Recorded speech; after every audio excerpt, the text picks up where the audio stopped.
আসসালামু আলাইকুম সুপ্রিয় দর্শক আমরা কিন্তু আমাদের মোবাইল ফোনে যখন শর্টস সেকশনে থাকি তখন কিন্তু এরকম প্রফেশনাল সব শর্টস ভিডিও বিভিন্ন চ্যানেল থেকে আমরা দেখি এক্স্যাক্টলি সুপ্রিয় দর্শক এরকম শর্টস ভিডিও যখন আমরা দেখি তখন আমাদের মাথায় একটা জিনিস কাজ করে যে এই শর্টস ভিডিওগুলো কিন্তু মোবাইলের যেই শর্টসের অপশন আছে সেই অপশন থেকে কিন্তু ক্রিয়েট করা না সেগুলো আমরা জানি যে প্রফেশনাল ক্যামেরা দিয়ে সেগুলোকে শ্যুট করা হয় দেন এগুলোকে আপলোড করা হয় এডিটিং করে তো আমাদের আজকের ভিডিওর লক্ষ্য হচ্ছে আজকের ভিডিওতে আমি আপনাদেরকে খুব সহজেই দেখিয়ে দিব কিভাবে আপনি একদমই নতুন হলেও খুব সহজেই আপনার শর্টস ভিডিওকে আপনি যে কোনো ক্যামেরা দিয়ে রেকর্ড করার পরে অ্যাডোবি প্রিমিয়ার প্রো ব্যবহার করে সেটাকে এডিট করে আপনার ইউটিউব চ্যানেলে পাবলিশ করতে পারবেন বা আপনার ফেসবুক রিলস হিসেবে আপনার ইনস্টাগ্রাম রিলস হিসেবে পাবলিশ করতে পারবেন সো ভিডিও শুরু করার আগে বলে নিতে চাচ্ছি আপনি যদি এই চ্যানেলে নতুন দর্শক হয়ে থাকেন তাহলে সাবস্ক্রাইব করে পাশে থাকা বেল আইকনে প্রেস করে রাখুন কারণ আমরা YouTube marketing YouTube tips videography এবং ভিডিও এডিটিং সংক্রান্ত এই ধরনের নিত্য নতুন সব ভিডিও কিন্তু আমাদের এই চ্যানেলে পাবলিশ করি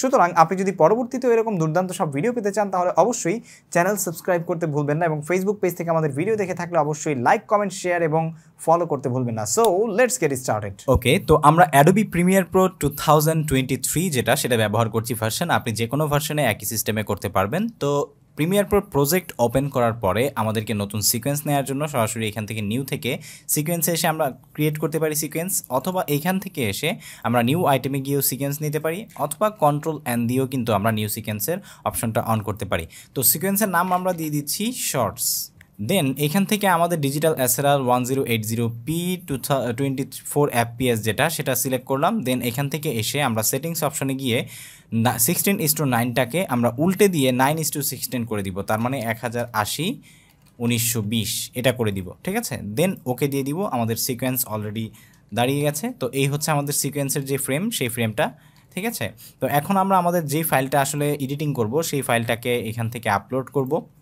ডাবল ক্লিক করলে আপনি আপলোড করতে পারবেন অথবা আপনি চাইলে যে কোনো ফাইলকে ড্র্যাগ করে এনে প্রিমিয়ার প্রোতে এভাবে ছেড়ে দিতে পারবেন ঠিক আছে তো এইখান থেকে আমরা এই ফাইলটাকে নিয়ে নিব এখান থেকে ফাইলটাকে যখন আমরা নিব তখন এইখানে ডাবল ক্লিক করার পরে আপনারা দেখতে পাচ্ছেন যে সোর্স মনিটরে আপনি কতটুকু নেবেন সেটা কিন্তু আগে থেকে সিলেক্ট করে নিতে পারেন যেমন এইখান থেকে আমাদের কথা বলা শুরু আমি এখানে এসে মার্কিং দিয়ে দিচ্ছি এবং এইখান থেকে এসে যেখানে শেষ হয়ে গেছে সেখানে মার্ক আউট দিয়ে দিচ্ছি এই মার্ক আউট ঠিক আছে আর এই যে এডিটিং ইন্টারফেস যদি আপনার সাথে এটা না মেলে তাহলে সরাসরি আপনি উইন্ডোতে চলে যাবেন উইন্ডোতে এসে এখান থেকে এডিটিং যে সেকশনটা আছে সেটা দিয়ে দিবেন ঠিক আছে সেটা দিয়ে দিলে এরকম একটা ইন্টারফেস আপনি দেখতে পারবেন তো এটা কাটা হয়ে গেলে সরাসরি এখান থেকে আমরা এনে ড্র্যাগ করে ছেড়ে দিব ড্র্যাগ করে ছেড়ে দেওয়ার পরে আপনারা দেখতে পাচ্ছেন যে আমাদের এটা কিন্তু উল্টো হয়ে গেছে তাই না কারণ হচ্ছে আমি ক্যামেরাটা উল্টেই রেকর্ড করেছি ঠিক আছে আপনাদের যদি সরাসরি মোবাইল থেকে রেকর্ড করা থাকে ভার্টিক্যালি তাহলে আর এরকম হবে না সরাসরি হয়ে যাবে সো আমরা এটাকে ঠিক করার জন্য এখান থেকে এডিটিং কন্ট্রোলে গিয়ে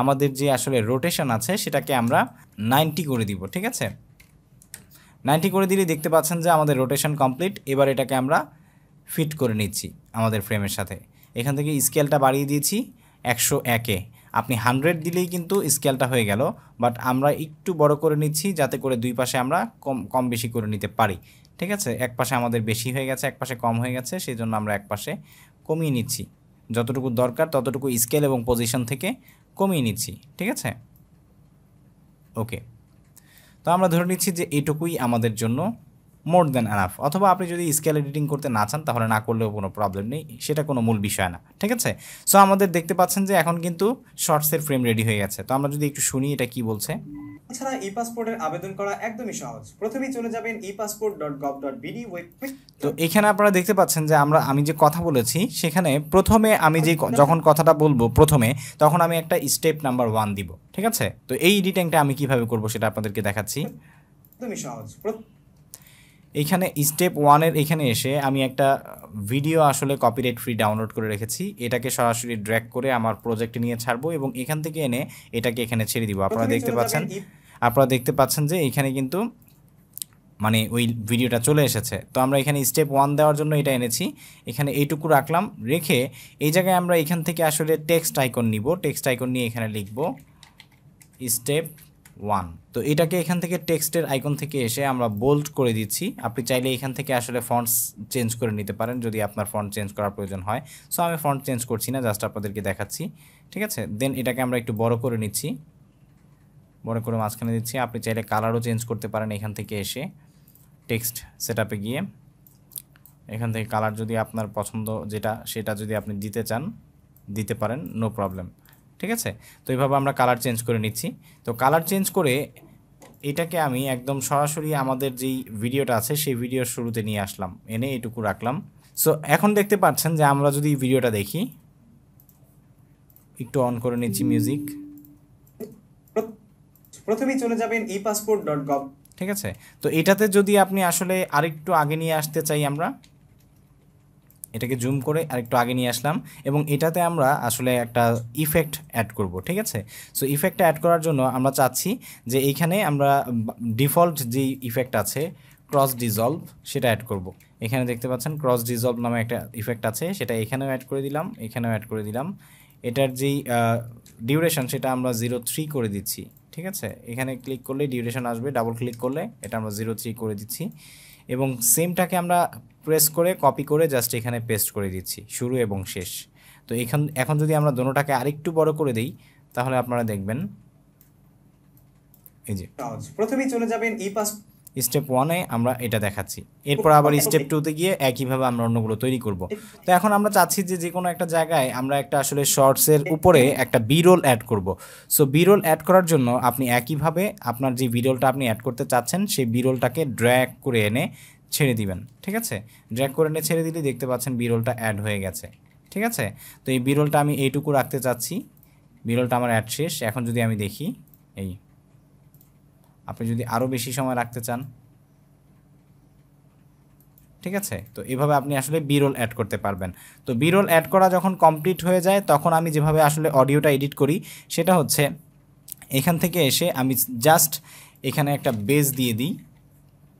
আমি শর্টসে খুব বেশি এডিটিং করি না, বেসটাকে আমি এখান থেকে 2 করে দিচ্ছি। দেন এখান থেকে আমি আসলে শুধুমাত্র প্যারামেট্রিক ইকুয়ালাইজার দিব, তবে তার আগে আমি দিব ডিনয়েজ। ঠিক আছে, ডিনয়েজটা আমি অ্যাড করছি। ডিনয়েজ অ্যাড করে এটাকে আমি জাস্ট এখান থেকে 10 করে দিচ্ছি। ঠিক আছে, 10 করে দেওয়ার পরে এইখান থেকে আমি প্যারামেট্রিক ইকুয়ালাইজার দিব। প্যারামেট্রিক ইকুয়ালাইজার দিয়ে আমি এখান থেকে এডিট অপশনে এসে এটাকে আমি লাউডনেস ম্যাক্সিমাইজার দিয়ে দিব। লাউডনেস ম্যাক্সিমাইজার দিয়ে এটাকে ওকে দিয়ে দিচ্ছি। এবার যদি আমি একটু শুনি, এছাড়া ই-পাসপোর্টের আবেদন করা একদমই সহজ। দেখতে পাচ্ছেন সাউন্ড টাউন সব কমপ্লিট।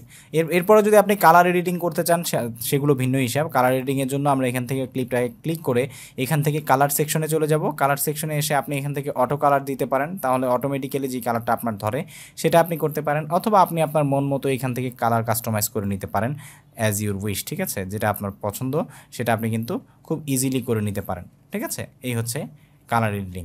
ওকে, পরবর্তীতে রেন্ডার করার জন্য আমরা এখান থেকে ফাইলে চলে যাব। দেন ফাইল থেকে এখানে এক্সপোর্ট থেকে মিডিয়া। ঠিক আছে, এটা আপনি Ctrl+M দিলেও চলে আসবে। তো মিডিয়াতে এসে আপনি এখান থেকে সবচেয়ে সহজে যেটা করতে পারেন সেটা হচ্ছে আপনার যেই ম্যাচ সিকোয়েন্স প্রিভিউ সেটিংস এটা যদি দিয়ে দেন তাহলে আপনার একদম সিকোয়েন্সের যেই ম্যাচ সোর্স আছে সেই সোর্স অনুযায়ী এটা রেন্ডার হয়ে যাবে। ঠিক আছে, এরপর আপনি ফাইল সিলেক্ট করে দিবেন। আর যদি এটা MOV না চান আপনি, তাহলে সেক্ষেত্রে আপনি আবারও এটা ক্যান্সেল করে দিবেন। আমরা এডিটে চলে যাব, দেন আবার আমরা এক্সপোর্টে যাচ্ছি। এক্সপোর্টে এসে এটা আমরা ধরে নিচ্ছি যে এই ফরম্যাটে আছে। তো এটাকে আমরা এখান থেকে এসে ভিডিওতে এসে এখান থেকে 1920x1080 যেটা আছে এটাকে আমরা কাস্টমে চলে যাব। এখান থেকে লকটা আমরা খুলে নিব। লক খুলে নিয়ে এটাকে 1080 আর ওই পাশে দিব 1920। ওকে, সো এবার আমাদের ভিডিওটা যদি আমরা রেন্ডার করি তাহলে দেখতে পাচ্ছেন এটা MP4 আছে। ঠিক আছে, দেন এটাকে জাস্ট আমরা রেন্ডার করে দিব, এখান থেকে এক্সপোর্ট দিয়ে দিলেই রেন্ডার হয়ে যাবে। সো এভাবেই আসলে আপনি কিন্তু খুব সহজে আপনার শর্টস ভিডিও এডিটিং করে নিতে পারেন অ্যাডোবি প্রিমিয়ার প্রোর মাধ্যমে। সো অ্যাডোবি প্রিমিয়ার প্রো দিয়ে আপনি কীভাবে পুরোপুরি একটা ভিডিও এডিটিং করতে পারবেন সে সম্পর্কে অলরেডি আমার একটা টিউটোরিয়াল আছে, যদি সেটা মিস করে থাকেন তাহলে এখনই আমাদের ভিডিও ডেসক্রিপশনে দেওয়া লিঙ্ক থেকে দেখে নিতে পারেন। এবং সেই সাথে কপিরাইট ফ্রি শর্টস ভিডিও আপনারা কোথায় পাবেন এই শর্টস এডিটিংয়ের জন্য সে সম্পর্কেও আমাদের একটা ভিডিও আপলোড হয়েছে, সেটা লিঙ্ক আমি ভিডিও ডেসক্রিপশনে দিয়ে দিচ্ছি, আপনারা চাইলে সেটাও দেখে নিতে পারেন। আজ এই পর্যন্তই, দেখা হবে পরবর্তী ভিডিওতে। সে পর্যন্ত সবাই ভালো থাকুন, সুস্থ থাকুন। আসসালামু আলাইকুম ওয়া রাহমাতুল্লাহি ওয়া বারাকাতুহু।